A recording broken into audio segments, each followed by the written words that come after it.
Hey guys, it's Eureka, the host of the Mindful Life Summit. Today we have Dr. Sean Oakes with us, and I'm so grateful that he's here. Dr. Oakes teaches Buddhism, Hatha Yoga, with a focus on integration of meditation, philosophy, self-inquiry with trauma resolution. Sean teaches at Spirit Rock Meditation Center, is where I actually got to know his name, and the East Bay Meditation Center in Oakland. And one really fun fact about Sean is that he was a musician and dancer for a performance art circus. So that's really fun. And thank you so much for being here today, Sean, and sharing space and time and sharing your wisdom and knowledge with all of us. Yeah, you're so welcome. It's a pleasure. All right.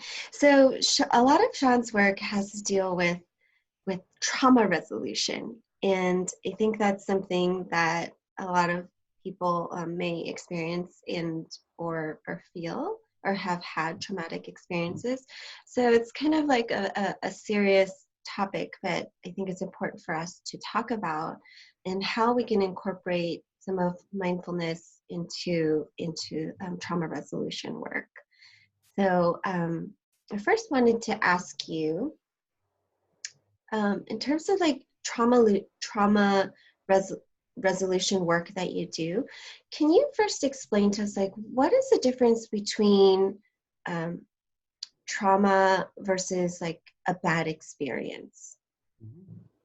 For sure. It's a really good question. We use this word trauma pretty broadly and sometimes vaguely, right, to refer to really bad things that happen.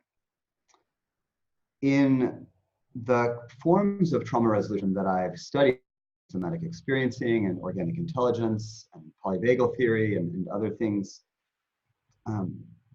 we generally use the term trauma a little more specifically.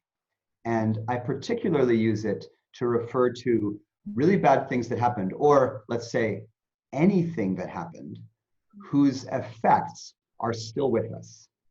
Because people are resilient in very different ways. So for one person, something happens. They get in a car accident, or there's a death in the family, or there's a bad fall, or a hard illness, or a stay in the hospital. And for one person, given all the conditions of their life, that event or those events leave a deep kind of a scar and a nervous system response that goes forward through time. So, like someone had a very difficult surgery, and 10 years later, 20 years later, anytime they lay flat on their back and look up at lights, their system goes, oh no, right? Mm-hmm. That's a trauma response. Mm-hmm. Or someone had a car accident, from the left, and they keep kind of startling to the left, or don't quite see clearly to the left. That's a trauma response. Other people, for whatever reason, lots of conditions, have maybe similar difficult events, or even very terrible ones, bad accidents, etc. And it doesn't stick in the same way. They don't have an ongoing physiological or nervous system response. So I say that trauma is the thing that leaves a mark that you feel much later on. And some intense experiences leave traumatic marks, and even some very minor ones do, right? Or what some people might say minor, I got insulted in a certain way in 5th grade, and I can still feel it in my ego structure, right? Oh, that's a little tiny trauma, or depending on how deeply it affects me, it could be a very deep trauma, right? It could lead to many things. Mm-hmm. There's no way to know what is a traumatic difficult event and what's a non-traumatic difficult event. It really depends on the whole condition of that person's life. And so trauma is then not the event, it's the symptom. Trauma is what happens later. So here's the short form. If you're still feeling it now, even though it happened in the past, we could call it trauma. And that just means that working toward resolving that doesn't mean like having to do therapy around the original event. Sometimes it does.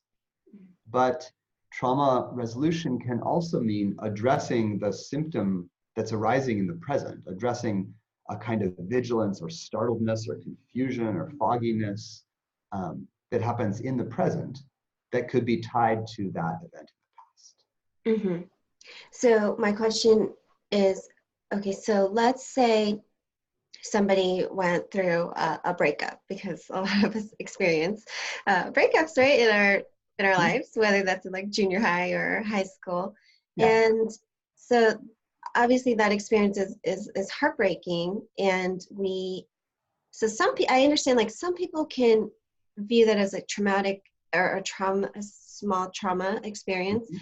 and then bring it in, but carry it into their adulthood, but maybe not so much to a point where they have like a physical reaction where like a similar situation came up.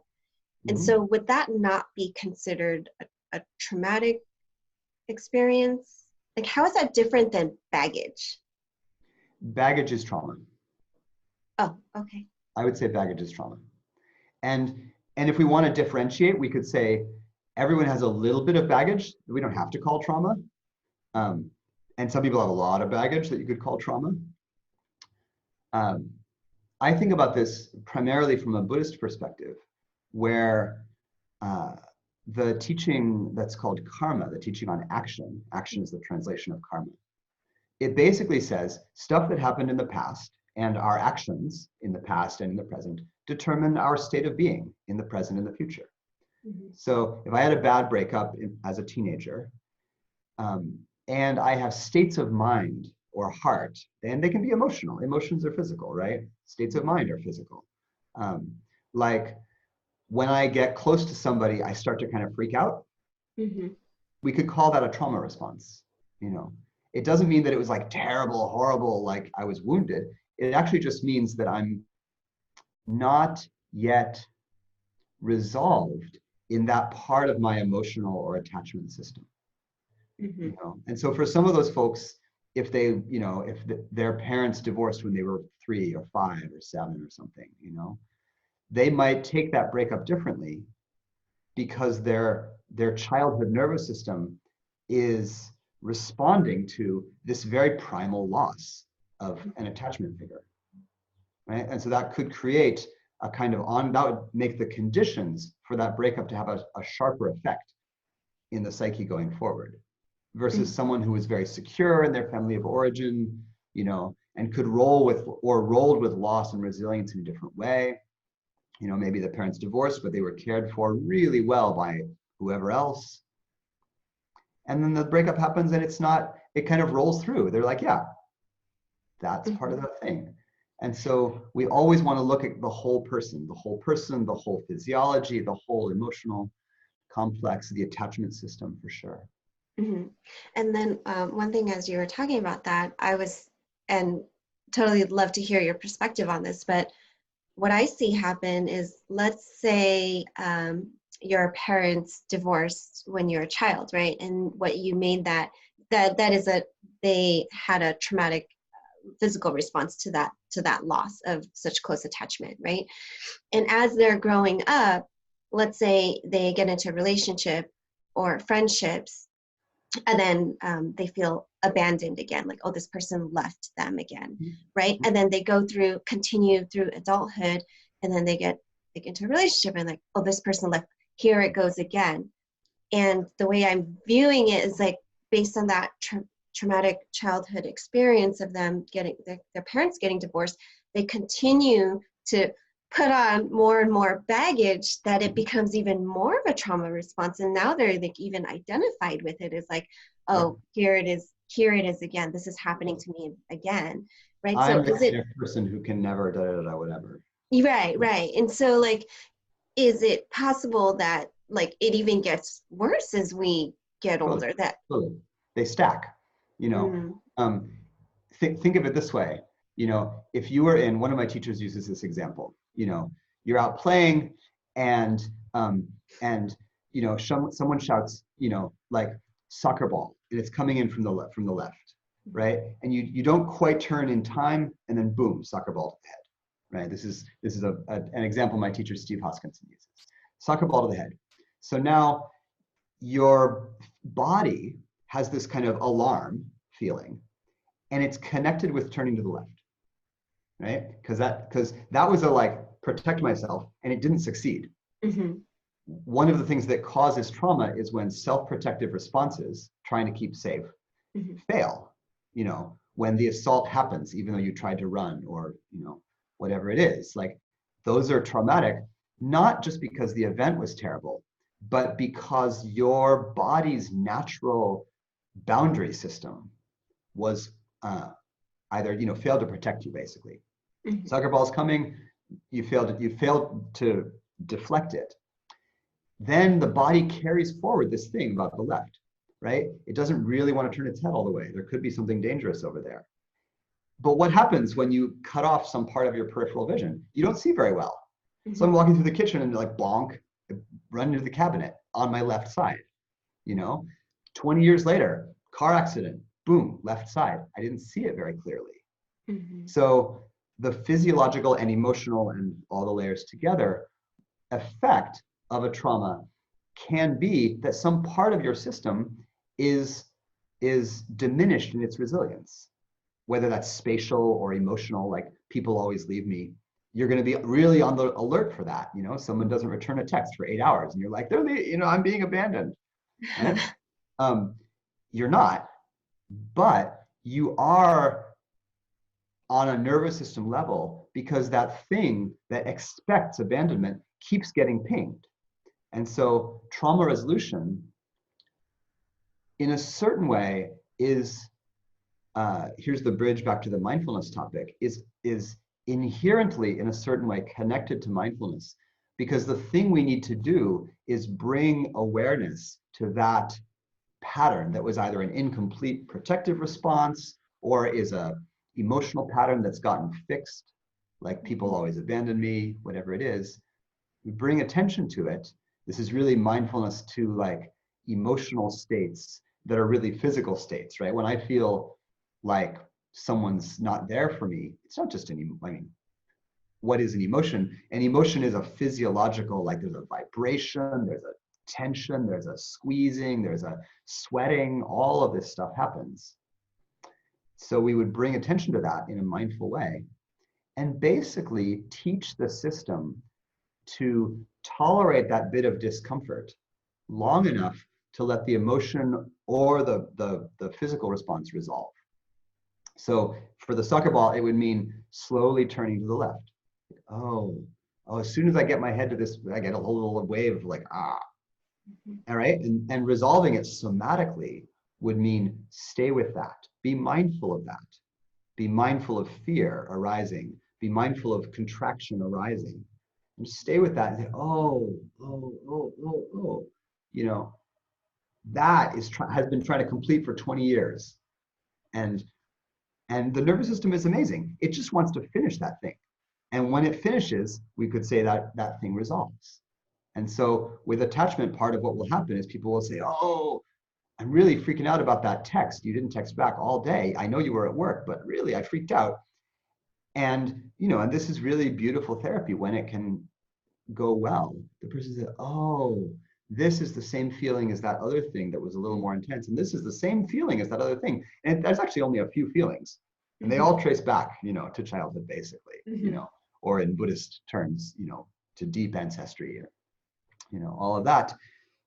You want to resolve that. And the heart of Buddhist practice, the heart of Buddhist and yogic practice, I would say, in both the Buddhist and Hindu streams, is to resolve those ancient patterns that are basically trauma. Resolving karma means resolving trauma. Resolve those by finishing them, right? And you finish them by being mindful of them. And so the thing that's beautiful about mindfulness is that it's a training in actually staying with experience. You stay with discomfort, you stay with pleasure, you stay with confusion, you stay with numbness or fogginess. And what you're doing is you're staying with a kind of passing nervous system state. Like, oh, this is fear. Or, oh, this is wanting, And so it's not so much that mindfulness will instantly make you more peaceful or less anxious. It'll actually make you more aware of all the places that you're stuck and wounded. That's a good thing, because when they're unconscious, they just keep repeating. Yeah. Once you're aware of them, you can say, oh, this is my pattern. This is that thing that happens. It's not even really it's not my fault, but it's what happens. You know, my nervous system goes, ah. Mm-hmm. And then you're like, oh, and mindfulness, you're like, oh, okay. There I am going, ah, again. Okay. You know, but what's actually happening? My friend is at work and they haven't texted me. Okay, can I stay with this feeling?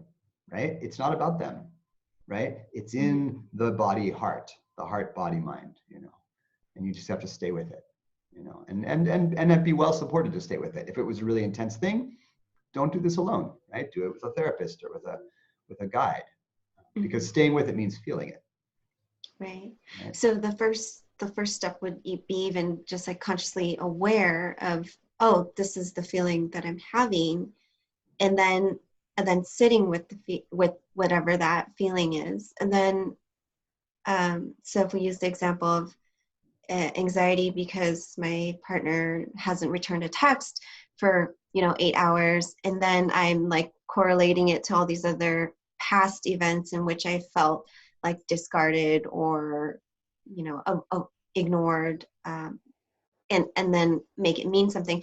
So after sitting with it and going through logically, like, okay, I understand, he's at work right now and maybe he can't text me, and just like sitting with that feeling, and then what? Yeah. A couple of tips for that, right? That's the basic practice.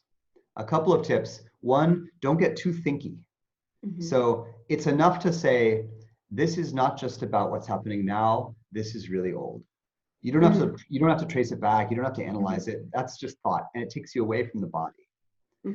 Right? Mindfulness, I want to make a big claim here, right? Mindfulness should always be embodied. So there's not really such a thing as mindfulness of thought, right? When you're thinking, you're thinking. Mindfulness is a different quality. You can watch yourself thinking, but mindfulness is an embodied quality. And so you always want to have an anchor to the body. So you might say, this is not just about what's happening now. This is old. This is what I do. So now what is happening now? And naming emotions is really good. Oh, I'm afraid. Not just like, don't go to meaning, right? He or she or they is abandoning me. This is what always happens. That's thought, it's meaning, it's not true either, right? That's some part of the narrative. But stay with, you could say, I feel abandoned. I feel is a good beginning of a sentence. I feel, I feel alone. I feel left. But then get deeper if you can, and you say, oh, what is the feeling? Oh, it's fear. This is like fear that I'll be alone, or fear that I'm unlovable. The primal ones, fear that I'm unworthy, all that stuff. The big caveat, or the big thing to watch out for here, is that, and this is a problem in modern mindfulness teaching, generally, casual mindfulness teaching, which is that is the basic practice, right? Stay with it through the whole arc. And what will happen if you can do that is that it'll change, because everything changes. You'll be like, oh, and change is physiological. It's not mental, right? You know the story. I know this came from my childhood, whatever, right? That's therapy. It doesn't change the body. The body changes when it's ready. So you stay with it, fear. And at some point, what's going to happen is your system, it's almost like on its own. You can't do this intentionally, but you stay with it. Your system gets it in a way. We could say it processes. And what's going to happen is there's going to be a little shift. And it's going to be usually something like this. Fear.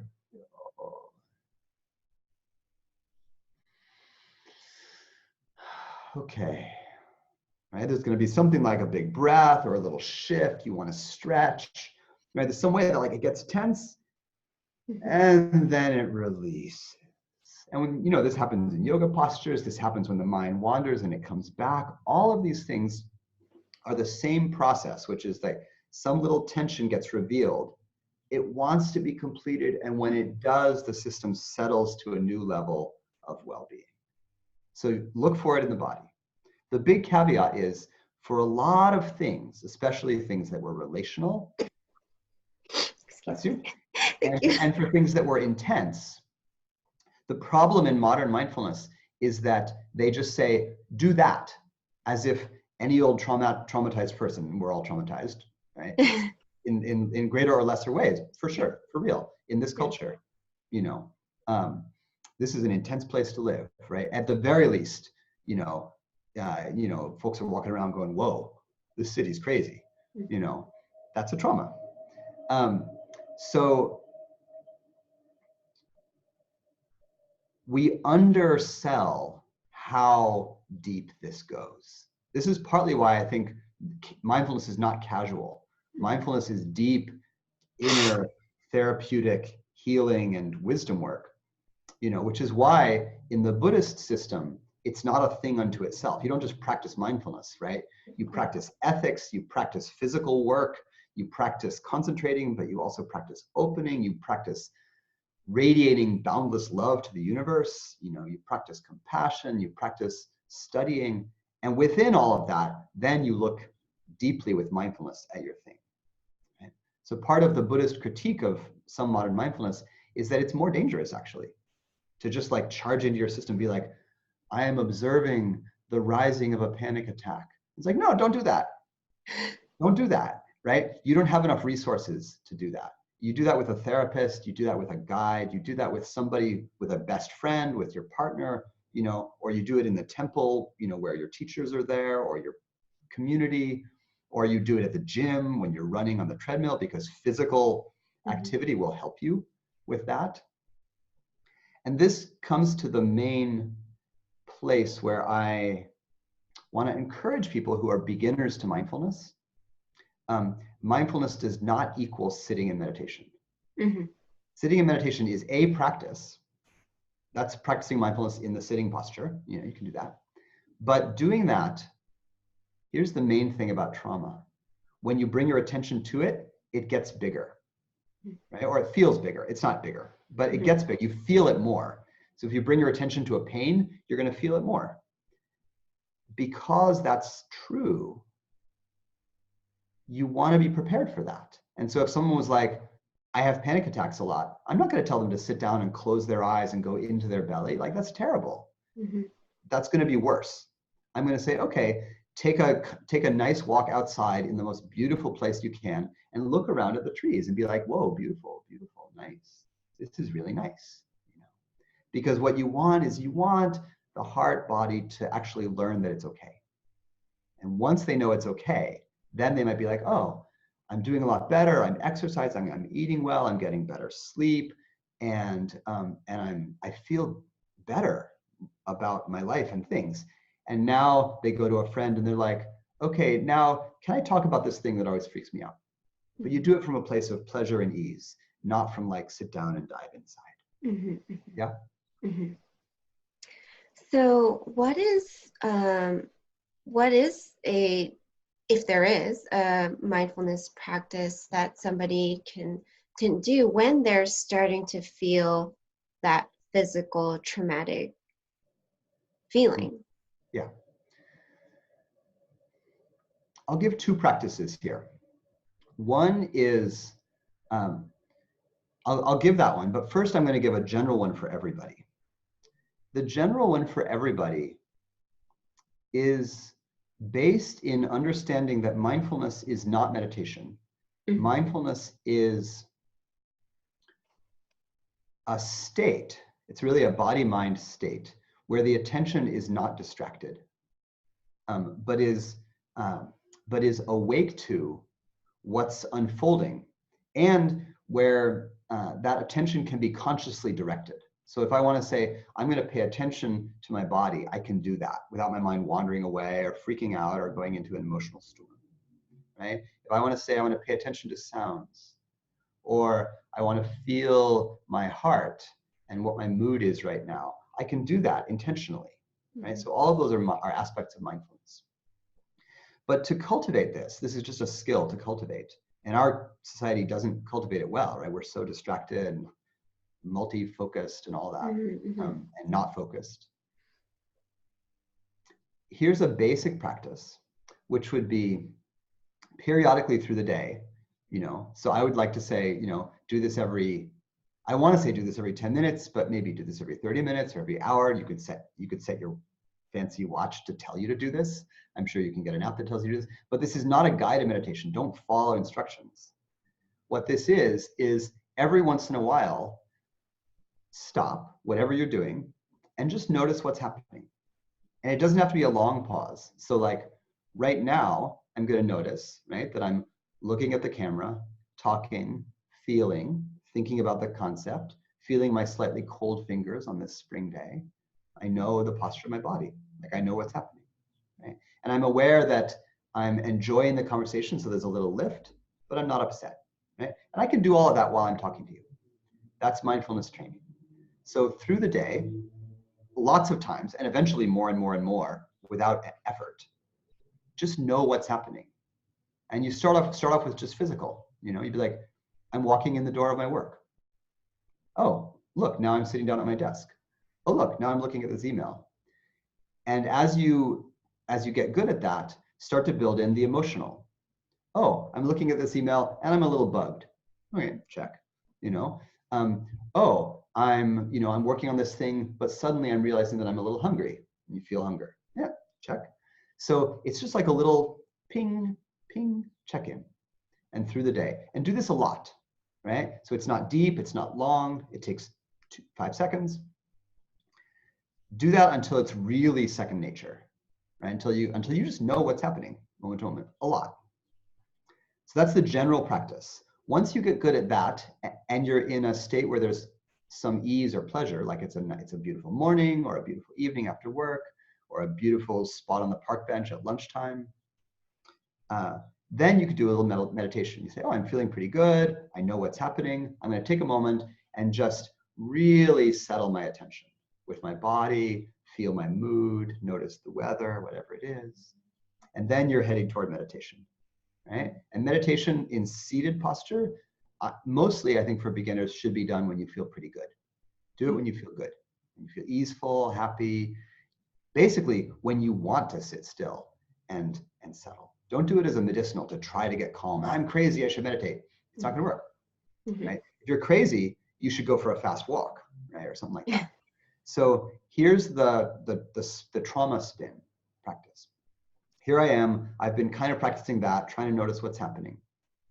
And now I'm kind of freaking out a little bit. I'm having a trauma spin moment. I'm getting a little either angry or like, I'm on the fight side of the spectrum. I'm getting kind of I'm frustrated.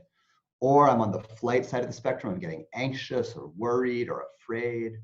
Or I'm on the shutdown side where I'm like getting foggy or confused. I can't really focus. All of those are trauma responses, right? So if I notice one of those, the main thing that I need to do is I need to come back to myself, not dive inward, but I need to come back to like where I am. Because all of those, basically, if we remember the definition of trauma, I'm feeling a state in the present that's connected to something in the past, So like I have a tendency toward overwhelm. So I open up the inbox and it's like, you have 150 new emails, right? And then I go, whoa, maybe I need a cup of tea. If I'm mindful, what I want to notice is I saw the inbox, that was a trigger, right? And then I kind of fogged out. And I know that I have this history. Once you know what's in your history, it just becomes your personality. You're like, yeah, I do that. So you notice something happening, any kind of freak out happening, emotional, whatever it is. Stop what you're doing for a moment if you can. And if you can't, then dig into whatever you're doing and ignore it, because that works too, right? Just do what you're doing. You can't simultaneously freak out and be really focused on something. You can try to focus and freak out, and that's painful. But if you're actually focused, sometimes I'm like, I used to play classical piano. I'm practicing. I would start to get worried about something, and I would just be like, no time, got to figure this out. And I'm just like, and that would do it. But what you want to do is get back in the room, basically, back in the present. So this is a practice called orientation. It's from the organic intelligence work that grew out of somatic experiencing. And it's basically let your eyes wander around the room. So what you want to do is get in the present. Where you are in the present is you're in a place. It's here and now. So I'm like, okay, I'm kind of freaking out. I'm thinking that this thing is happening, but I'm like, oh, there's the plants, and name some things. There's the plants. There's the picture of the Buddha on the wall. There's the window with the sunshine. Oh, it's a pretty spring day. So notice things and notice beauty or pleasure. Notice what you like, right? Don't pay any attention to the things that you don't like. Don't be like noticing the room. Ooh, dust bunnies, got to clean up. This is really bad. Because what you're trying to tell your nervous system in an unconscious way is that you're safe, it's okay, and whatever you're freaking out about is not happening in the moment. Because freak out is not the same as getting activated when something bad is happening. If your partner is like, I'm going to hit, trigger warning, right? For domestic violence. If your partner's like, I'm going to hit you, that's not a panic attack. That's an appropriate response to be like, you know, F you, I'm out of here, or whatever, you know. This is for when there's not actual danger. You're just, it's emotional, it's psycho-emotional. So then what's happening right now? I'm in this room, I see this book, I like that box, the ukulele's hanging on the wall, I hear, and even things that are neutral, I hear the sound of the train, you know. And what will happen as you do that, and especially as you notice what's pleasurable, a beautiful spring day, oh, sunshine, that's nice. Do that for a little bit, and your system will ramp down. Right? Because the ramping up is coming from thinking about it. Right. Oh no, what if they don't text me back? What if this thing happens? What if all my friends are like this? What if I never actually make a friend? What if I never get a partner? What if actually I'm completely alone forever? Right? That's the direction. Yeah. Okay? And you know it's not true, but that's, you're smart. That's your the mind, right? Not you, but you know, the generic you. People are smart. But the body doesn't know that. And I got freaking out. My heart is freaking out. So what's actually happening right now? The plant is beautiful. I'm obsessing about a text. My feet are a little cold. And, but the sunshine that I can feel on my left side feels warm and nice. Boom, just that, yeah? And if you're still freaking out, then drop it, go for a run, watch a movie, talk to your friends, do your work, whatever. But what you're looking for is for the activation to settle. And once it settles, then you just kind of shake it off, move your body, bless you, and then go back to your thing, right? Don't try to meditate in that moment. Later, after you're all chill and you're like, wow, I really had this freak out this morning, but now I feel super nice. My partner's home. They're like, you know, hey babe, sorry I didn't text you back. I was super busy. I was like closing this deal. I just made us whatever. But you know, you're like, oh, everything's fine. And you're chilling and they go to sleep and you're like, ah, let's meditate a little bit. And then you sit down and meditate and it's much more likely that you can land, you know, like that. Thank you so much for that. I think that's so relevant and like something that we can really practice immediately, right? Because I think you're right. Like we escalate things in our head and it causes us to feel like have a physical response. But yeah, I mean, like the root of like mindfulness is like just coming back to the present moment. But instead of the present moment of my anxious, you know, stressful trauma or feeling, is to like look around and really feel safe and know that trauma, it's not happening right now. I like that to me, that was just like, boom, like, wow, like, huh? Yeah, it's not happening right now. Yeah. And it's important to know that there are some traumas, particularly the systemic, that are happening right now. So like if the trauma is, let's say, racism based, and you're a person of color, right? You always feel that. And so that this instruction then has to be even more refined, because you could be like, well, yeah, I'm in this sort of safe place, but actually systemic racism is real, right? I'm not actually safe here. This is really a fundamental Buddhist truth as well, right? We're going for the feeling of safety. Nobody's actually safe, right? Old age, sickness, death, like we could all decline precipitously at any moment, right? I'm old enough to start having friends that are spontaneously getting cancer. That's dramatic, right? There's not actual safety. there's relative safety where it's like, okay, you know, um, as a person from a marginalized group, there is systemic racism, there is systemic, sexism, misogyny, um, transphobia, homophobia, ableism, all of the things. Like folks are in precarious circumstances. So then the practice becomes, how do we set up conditions where we can feel as safe as possible? So this is why, folks in marginalized groups, for instance, may gather in an affinity group. You gather in a group of, all trans folks, or, all people of color, or all whoever, as a way to say, this is our experience, in a way that it's not going to be challenged, and there's boundaries. And a lot of healing happens there because enough safety is there that the nervous system can let down. Right? People will say, oh, I finally feel safe here. And so we're looking for the conditions that create enough appropriate boundary that I can feel safe here. I can feel safe in my room rather than if I was doing this interview like out at the park, let's say, where I don't know who's around, or that kind of thing. I feel differently safe here.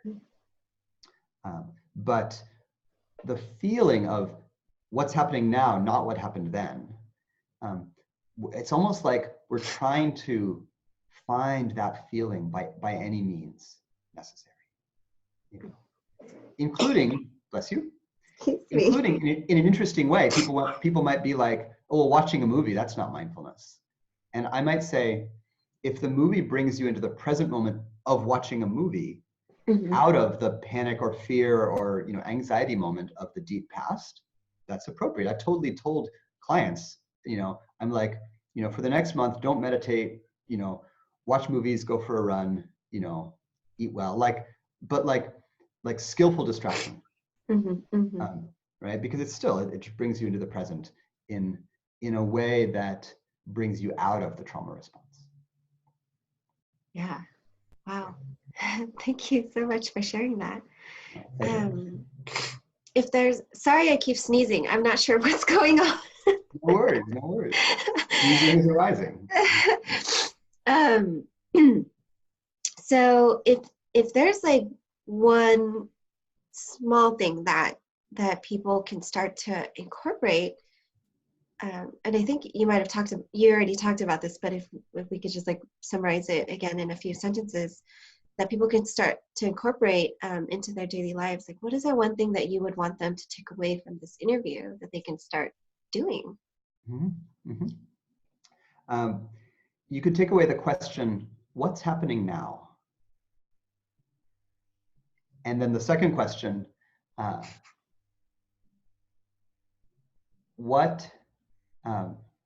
what's pleasurable right now?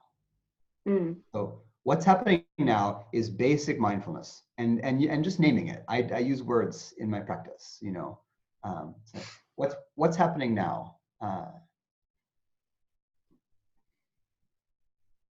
Cold fingers, vibration through the chest, seeing you, speaking. Boom, just simple. What's happening through my senses. The second question, what's happening that's pleasurable? Where's pleasure right now? I like the term pleasure. It's a little intense for some people. Ease is fine. If you have a lot of pain and displeasure, a lot of trauma or pain, you could say what's pleasurable or neutral, because neutral is pleasurable compared to pain. So what's pleasurable or neutral right now? The plants, the sunshine, talking with you, the feeling in my legs and belly. Boom. So, and then those two questions, what's happening right now and what's pleasurable right now? Take them into your whole life. And as often as you can remember to ask yourself them, ask. And then just give a brief answer, a couple words, very simple. Eventually it becomes wordless. Eventually the questions disappear. And it just becomes this kind of like presence and openness to ease. Present and present with ease or pleasure. And that's your MO to go forward with. Thank you. That's great advice, and something that we can do in just a few seconds, right? Anytime, and constantly. Eventually it's just your personality. Yeah, You, it just you, becomes who you are. yeah, what we want is to become a person who's present and happy, right? Right. That's the point. And those things, in the Buddhist system, those things are the preparation. That's not the goal, right? Hmm. Because you're going to die, etc. Like presence and happiness are temporary mind states, but those are really strong foundations for what the real goal is, which is seeing clearly and then really resolving. Deep trauma resolution, liberation as deep trauma resolution. So the foundation is presence and happiness. Hmm. It's the start. And focus, learning to focus, all of that together. Thank you so much, Sean. Wow, it's just so deep. I feel like I have to sit with this for a bit. But thank you so much for being here today and sharing with us some of these things that we can start to incorporate in just a few seconds every single day that will turn into our being, like as our default. I think these practices are super important for us to, be happy and to be present. And so thank you so much. Mhm. For our audience, if you'd like to know more about Sean, his information is underneath this video. And also, if he is offering a free gift, so if you click on the button that says claim my free gift, it will route you to his secret free gift. It might be a video about him dancing in the circus. I have no idea. I'm just kidding. It's You can. Here's the secret gift. You can find videos of me dancing in the circus deep on my website if you look. oh, But the free gift that we're going to send folks to is a page of meditations and meditation instructions that folks can begin to incorporate some aspects of this into your practice, including some that work directly with trauma and the nervous system. oh wow. Yeah, thank you. So go ahead, click that link and download that guide on meditation. And really, I just encourage everybody to try it and to practice, right? Because it's one thing to just like listen to this interview and be like one ear, one out, in and out, right? But we have to actually practice it and do it to make it have an impact in our life. So thank you so much again, Sean, and everybody else. I will see you tomorrow. Wonderful. Pleasure talking with you. Take really good care.